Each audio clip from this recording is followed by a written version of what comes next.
अगर आप रोज गंगा स्नान कर रहे हैं, संगम स्नान कर रहे हैं और इस समय मुझे सुन रहे हैं, तो आपको दो महत्वपूर्ण बातें बताती हूँ।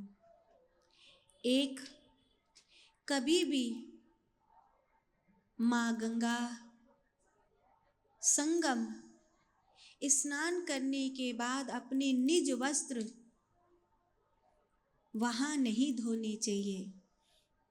माँ गंगा में अपने निज वस्त्र धोना अपराध माना गया है। साबुन, शैम्पू आदि का उपयोग गंगा जल में नहीं करना चाहिए। दूसरी बात, संगम स्नान करें या रोज कल्पवास में गंगा स्नान करें तो 3 मुद्राएं हैं जो सरस्वती के लिए, माँ यमुना के लिए और माँ गंगा के लिए उपयोग करी जाती हैं जल में खड़े होकर के। एक, अगर आपको मेरे हाथ दिखाई दे रहे हों तो माँ सरस्वती के लिए जो मुद्रा का उपयोग किया जाता है उसमें सबसे छोटी उंगली इस प्रकार रखते हुए अपने अंगुष्ठ को अपनी अनामिका से लगाकर अपनी बाकी की बची हुई दोनों उंगली को एक पुष्प की तरह रखा जाता है।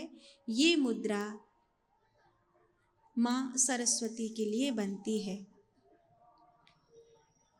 दूसरा, माँ गंगा के लिए अपनी बाएं हाथ पर अपने दाहिने हाथ को इस प्रकार रखते हैं, हथेली आकाश की ओर, ज्ञान मुद्रा लगाकर अपनी प्रथम उंगली और अंगुष्ठ को इस प्रकार छुपाकर माँ को इस प्रकार दिखाना, ये माँ गंगा के लिए मुद्रा होती है। अगर आपको मेरे हाथ दिखाई दे रहे, माँ सरस्वती के लिए ये हाथ ऐसे रखे जाते हैं, अपने अंगुष्ठ को ऐसे मिलाकर अपने बाएं हाथ पर अपने दाहिने हाथ को इस प्रकार रखते हैं, हथेली आकाश की ओर रहती है, दोनों अंगुष्ठ को इस प्रकार मिलाते हैं और ये माँ सरस्वती को प्रणाम करने की होती है। अगर जल में खड़े होकर ये तीनों मुद्राएं कर लेते हैं तो हम चाहे यमुना में स्नान कर रहे हैं या गंगा में स्नान कर रहे हैं, हमें तीनों नदी स्नान के लिए भाव प्राप्त हो जाता है।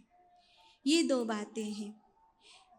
तीसरा महत्वपूर्ण ये है कि जब आप गंगा स्नान करने जाएं तो स्नान करने के पश्चात 1 या 2 डुबकी लगा करके अपने अंगुष्ठ के भाग से निकालते हुए अपने पितरों को जल अवश्य दें और अपने हाथ के मध्य भाग से निकालते हुए सूर्य नारायण को और देवताओं को जल अवश्य दें।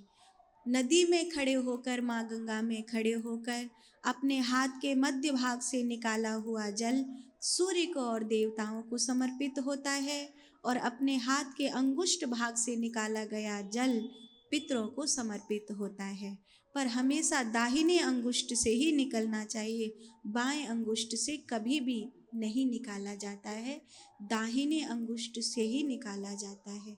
पितरों को भाग निकालते समय ये ज़रूरी है कि तुम्हारी उंगलियों में या तो स्वर्ण का छल्ला हो, या तो कलावा लपेटा हुआ हो, या तो कुसा लपेटी हुई हो, इनमें से कोई चीज़ ज़रूर होनी चाहिए।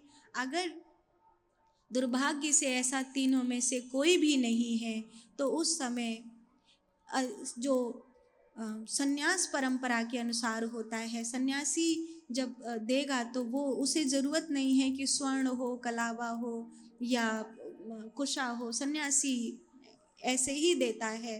तो उसमें फिर ब्रह्मचर्य का भाव लेकर के देना चाहिए कि ऐसे ही स्वीकार कीजिए, अभी परिस्थिति ऐसी है। जल में डुबकी लगाते समय पवित्र भाव रखना चाहिए, फोटो खिंचाना वो सब ज़्यादा भाव नहीं होना चाहिए। डुबकी लगाते समय पवित्र भाव होना चाहिए। माँ गंगा की गोद में, संगम की गोद में आप आए हैं, ये सबसे महत्वपूर्ण है। कितने दिन हमको मिले हैं ये तो हमें पता नहीं है।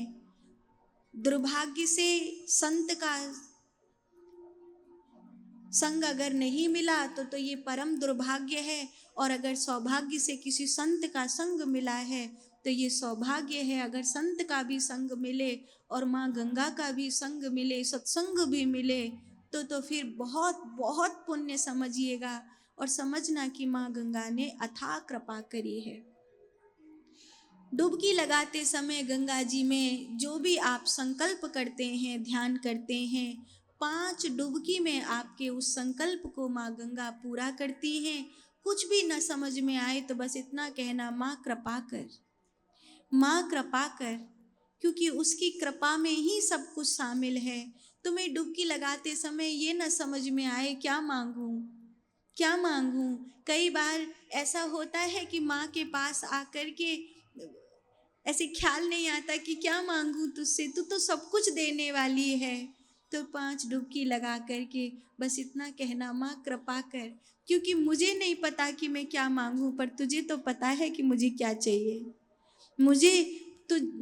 तुझे तो पता है ना कि मुझे क्या चाहिए। तो जिसमें मेरा कल्याण हो वही तू मेरी झोली में भर दे। फिर माँ की कृपा लेकर के गंगा से बाहर निकले। ये रोज के स्नान का क्रम होना चाहिए। और भी यहाँ पर आकर विशेष ध्यान है, बहुत विशेष पूजाएं हैं जिनको हमें करना चाहिए।